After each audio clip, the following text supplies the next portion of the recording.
जरूरी है।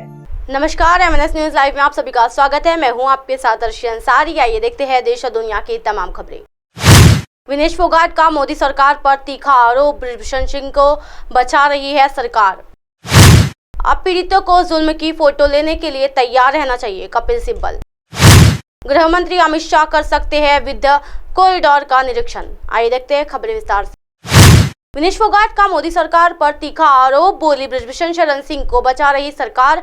अमित शाह बताए क्यों नहीं हुई गिरफ्तारी। जी हाँ, कुश्ती संघ के प्रमुख बृजभूषण शरण सिंह की कथित यौन उत्पीड़न के मामले में गिरफ्तारी की मांग कर रहे प्रदर्शनकारी पहलवानों को अब ऐसा लग रहा है कि उनकी पुलिस द्वारा गिरफ्तारी नहीं किया जाएगा। इस संबंध में महिला पहलवान विनेश फोगाट ने रविवार को आरोप लगाया है कि मोदी सरकार बृजभूषण शरण सिंह को बचाने की कोशिश कर रही है। जी हाँ, बृजभूषण शरण सिंह उत्तर प्रदेश के केसरगंज संसदीय क्षेत्र में भारतीय जनता पार्टी के सांसद है। इस प्रकरण में बीते 7 जून को उस समय एक नया मोड़ आया था, जब खेल मंत्री अनुराग ठाकुर ने प्रदर्शनकारी पहलवानों को आश्वासन दिया था कि 15 जून तक बृजभूषण शरण सिंह के खिलाफ जांच पूरी करके आरोप पत्र दायर कर दिया जाएगा। खेल मंत्री के इस आश्वासन के बाद पहलवानों ने सिंह के खिलाफ अपने आंदोलन को रोक दिया था। जानकारी के अनुसार केंद्र सरकार ने पहलवानों की ओर से रखी गई कई मांगों को स्वीकार कर लिया है, जिसमें बृजभूषण शरण सिंह के परिवार के किसी भी सदस्य या सहयोगी को होने वाले कुश्ती संघ के चुनाव में खड़े होने की अनुमति नहीं दी जाएगी।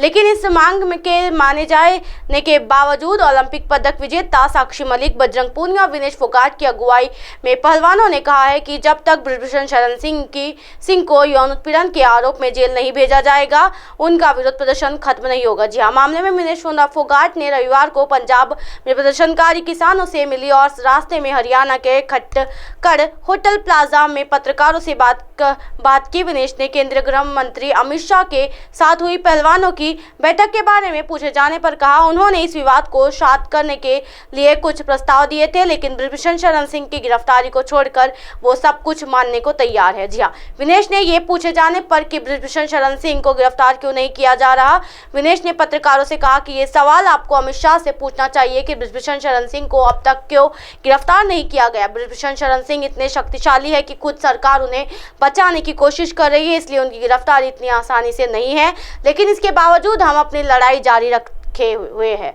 विनेश फोगाट ने कहा कि लगभग 6 महीने में इससे ज्यादा समय बीत चुका है और पहलवानों का विरोध अब भी जारी है। पहलवान ये नहीं बता सकते कि उनका विरोध कब तक खत्म होगा। उन्होंने कहा, मैं आपसे ये नहीं बता सकता कि हमारा विरोध कब तक चलेगा। जिस दिन बृजभूषण शरण सिंह को गिरफ्तार किया जाएगा, हम भी अपना विरोध समाप्त कर देंगे, लेकिन अगर हमें इंसाफ देर से मिलता है तो उसमें हम क्या कर सकते हैं। विनेश फोगाट ने कहा कि हमारी लड़ाई एक दिन में खत्म हो सकती है। देश के वरिष्ठ नागरिक अभी भी लड़ रहे हैं, हम उनके साथ हैं। इस धरती पर कुछ झगड़े खत्म नहीं होंगे, लोग शहीद हो रहे हैं, लोग दुख में हैं, बेरोजगारी युवाओं को मार रहे हैं। सरकार को इनकी सभी मुद्दों पर विचार करना चाहिए, सरकार को इसे सुनना चाहिए। अगर इतने सारे लोग अपनी आवाज उठा रहे हैं तो सरकार को उनकी अपेक्षा नहीं करनी चाहिए। जी हाँ, ये पूछने जाने पर कि क्या उन्हें लगता है कि देश में लोकतंत्र के बजाय राजतंत्र चल रहा है, विनेश ने कहा, इसमें कोई संदेह नहीं है, ऐसा हालात में यही कहा जा सकता है। अब पीड़ितों को जुल्म की फोटो लेने के लिए तैयार रहना चाहिए, बृजभूषण शरण सिंह मामले को लेकर कपिल सिब्बल का निशाना। जी हाँ, यौन उत्पीड़न के आरोपों में घिरे बृजभूषण शरण सिंह की गिरफ्तारी की मांग पहलवान कर रहे हैं। इसको लेकर वो धरना प्रदर्शन कर रहे हैं। इस मामले में विपक्षी दल का भी पहलवानों का साथ मिल रहा है। जी हाँ, विपक्ष में लगातार सरकार को घेरते हुए बृजभूषण शरण सिंह की गिरफ्तारी की मांग कर रहे हैं। इस बीच राज्यसभा सांसद कपिल सिब्बल ने बृजभूषण शरण सिंह के मामले को लेकर सरकार को घेरा है। उन्होंने कहा कि अब पीड़ितों को यौन शोषण की फोटो लेने के लिए तैयार रहना चाहिए और उन पर हो रहे हमले को रिकॉर्ड करने के लिए किसी को तैयार रखना चाहिए। कपिल सिब्बल का ये बयान दिल्ली पुलिस की उस रिपोर्ट के बाद आया कि जिस पुलिस ने कथित तौर पर बीजेपी सांसद बृजभूषण शरण सिंह पर यौन उत्पीड़न का आरोप लगाने वाली 2 महिला पहलवानों से सबूत के तौर पर फोटो, ऑडियो और वीडियो उपलब्ध कराने के लिए कहा था। जी हाँ, कपिल सिब्बल ने ट्वीट कर कहा, बृजभूषण शरण सिंह के मामले में पुलिस सबूत के और पर वीडियो, ऑडियो कॉल रिकॉर्डिंग,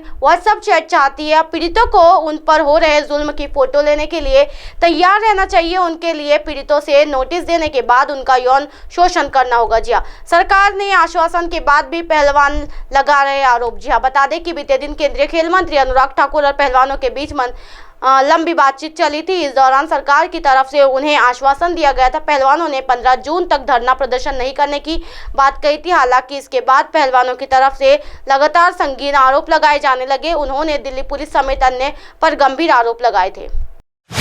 गृह मंत्री अमित शाह कर सकते हैं विद्या कॉरिडोर का निरीक्षण। जी हाँ, मां विंध्यवासिनी का दर्शन पूजन करने के लिए केंद्रीय गृह मंत्री अमित शाह जिले में आ सकते हैं। उस दौरान गृह मंत्री निर्माणाधीन विंध्या कॉरिडोर का निरीक्षण भी कर सकते हैं। जी, गृह मंत्री के अलावा प्रदेश के मुख्यमंत्री योगी आदित्यनाथ व भाजपा के राष्ट्रीय अध्यक्ष जेपी नड्डा के भी आने की संभावना जताई जा रही है। केंद्रीय गृह मंत्री, मुख्यमंत्री व भाजपा के राष्ट्रीय अध्यक्ष के प्रस्तावित कार्यक्रम के देखते हुए प्रशासन की तरफ से तैयारियां तेज कर दी गई है। हालांकि इन लोगों के कार्यक्रम को प्रोटोकॉल नहीं आया है, लेकिन संभावना जताई जा रही है कि उनका आगमन 13 व 14 जून को हो सकता है। विंध्या कॉरिडोर को निर्माण कार्य अंतिम चरण में है। इस बीच परिक्रमा पथ के निर्माण के साथ ही अन्य कार्यों में तेजी आ गई है। निर्माण कार्य में तेजी आती विशिष्ट लोगों के आगमन के मद्देनजर लाई गई है। प्रशासनिक अधिकारियों का कहना है कि 13 व 14 जून को जिले में कई बड़े चेहरे मौजूद रहेंगे। जहां एक तरफ गृह मंत्री अमित शाह के आने की चर्चा है, वहीं भाजपा जेपी नड्डा और गृह मंत्री योगी आदित्यनाथ के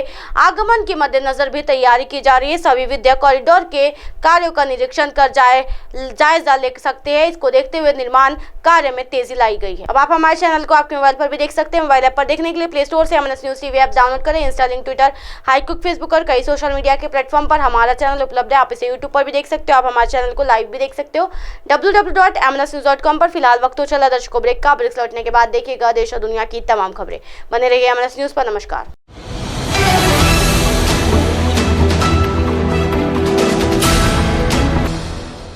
ये है एमएनएस न्यूज नेटवर्क और आप देख रहे हैं एमएनएस न्यूज।